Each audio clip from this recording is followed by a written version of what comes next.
morning, my homies. I hope you're having a beautiful day on this full moon day.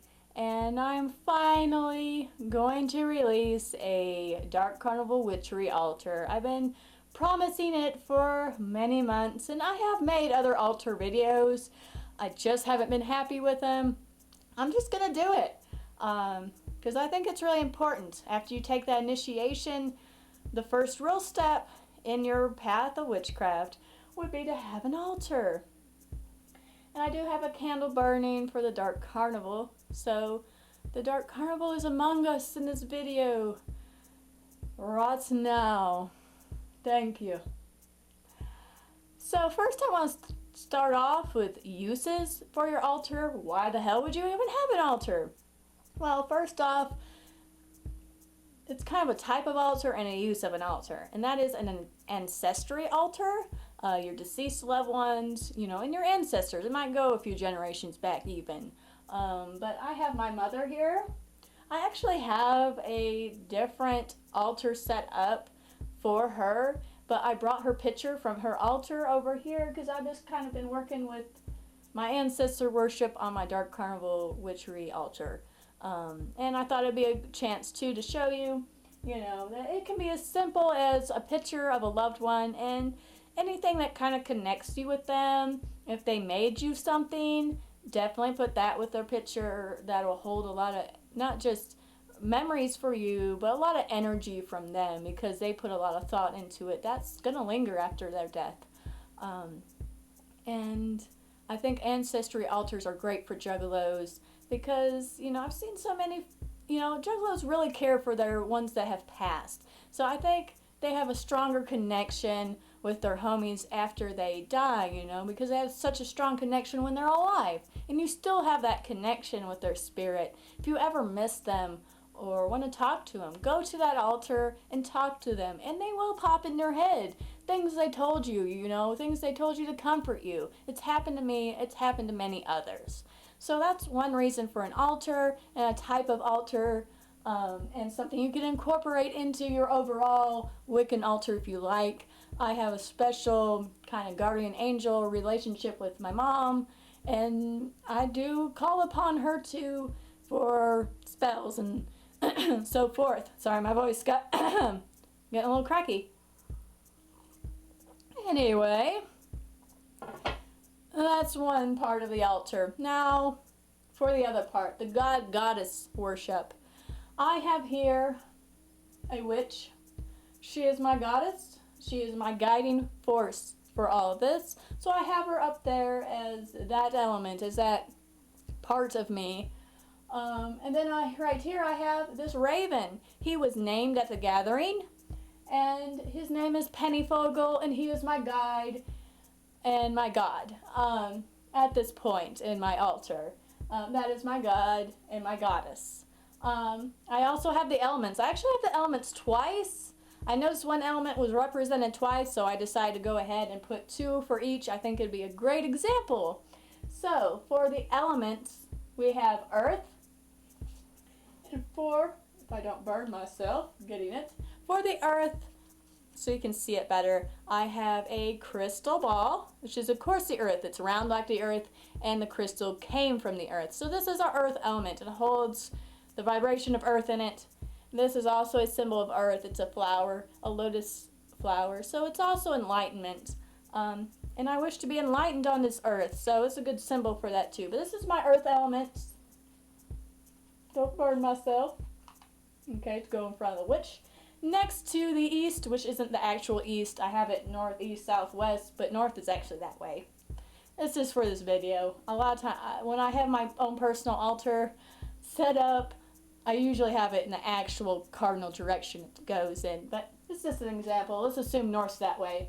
So we'll go east with air, and I have the incense here for air. Incense is considered an air element, and it's also to purify the energy of my sacred space here.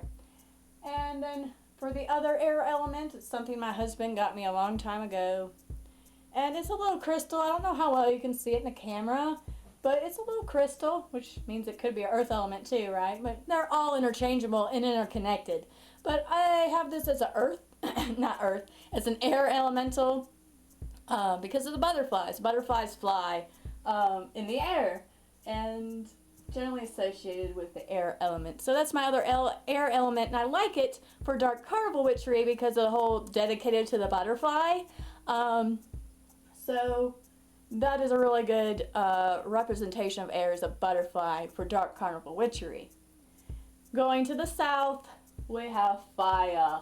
And like I said, this is a candle burning for the Dark Carnival, a representation of that spiritual entity.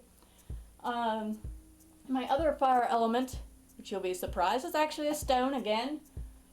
I have very earthy elements this time. This is carnelian, and it's a fire stone, so it's the element of fire even though it's a stone. That's why I have it under my cauldron.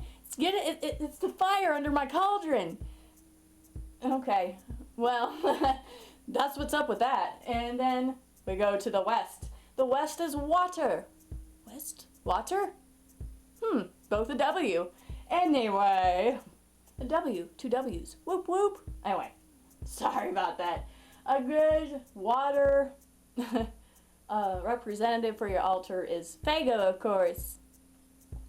And I have another water element, which is in this little flagon, is moon water. This is moon water from the last full moon. I'm going to finish off this water today and make new moon water for the new moon tonight, which will probably go on my altar.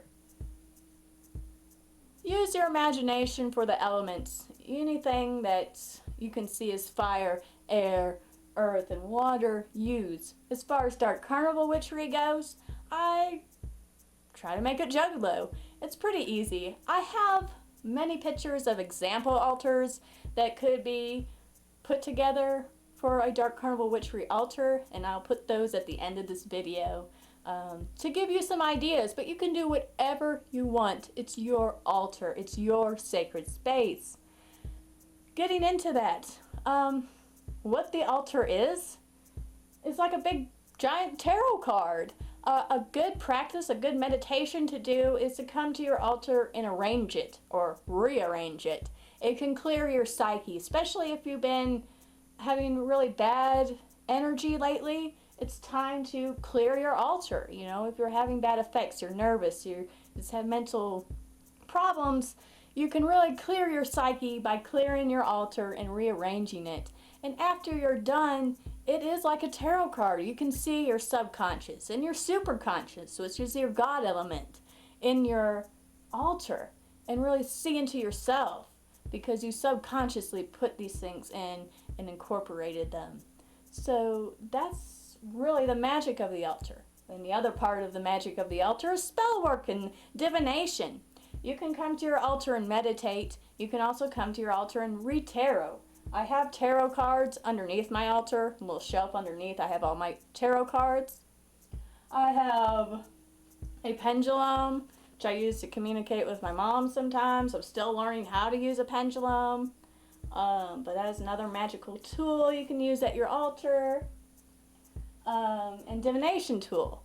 As far as a magical tool, I have come up with my own special for Dark Carnival Witchery. Most Wiccans and people practice witchcraft, they don't necessarily have to be Wiccan, have what is called a athame, which is a dull knife that is used in ritual, generally to cast a circle and other things. I invented the hatchame, and basically it's an athame in the form of a hatchet and used for the same purpose. And I'll have a whole nother video on how to cast a circle the Dark Carnival way. But you can see this is a very small hatchame. You could have a bigger one. I just have it this small because I haven't always had an altar this big. Sometimes my altars are pretty small, so I wanted something I could always have on an altar. Just like an athame, I consider this a fire element. Some consider an athame air, like swords. Okay, so there's one more item, one last item that I want to show you from my altar. It's a very important element, believe it or not, and that is the mirror. You probably couldn't see it behind my cauldron, But I have a mirror on my altar. I think it's a very important element for a Dark Carnival altar, because the Joker's cards are a reflection. They are a mirror. I say it over and over again. It is you. Your altar is you. So it only makes sense to have a mirror, and it's not an uncommon thing to have on an altar. Mirrors are generally put on altars as a portal, and I also use it as such. This is what the Dark Carnival, what my ancestors and all the spirits I call come through. You can also have an arch for a doorway, spiritual doorway, but a mirror is a great one, a traditional one, and a wonderful one for any juggalo who is practicing witchcraft. Definitely incorporate a mirror in there, not just as a portal, but as a reminder of reflection of self. Your altar is a reflection of yourself, of your divine, and of your subconscious. I see the divine, the superconscious as your God. Your subconscious is more like your demons. As far as I'm concerned, how I see it. But anyway, that is the Dark Carnival Witchery Alter, or a version of it, an explanation of it. I hope you have fun with it. I hope you look at more ideas of altars. Right now, I'm going to take you to some pictures that I took a long time ago of some examples of some simple Dark Carnival Witchery altars that you can set up. Blessed be my family. Whoop whoop.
Merry murder, happy death, and I wish you all